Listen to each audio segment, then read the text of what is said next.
What's up ALcrew? It's been a while since we were active on YouTube. Various reasons why that happened, but the good news is we're back.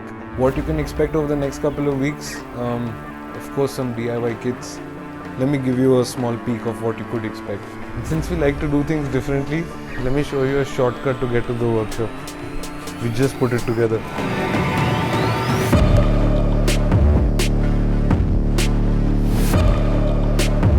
From DIY kits to DIY tips. How to keep your motorcycle looking nice and fresh. At Autologue, we've upped our capabilities, not just for customization, but for prototyping as well.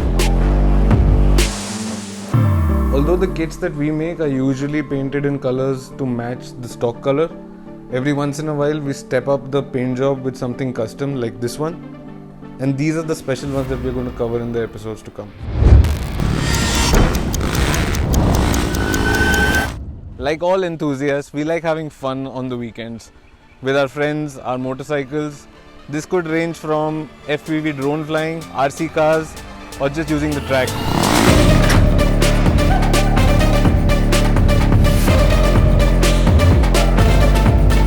Not all our weekends are planned. Some of them remain surprises.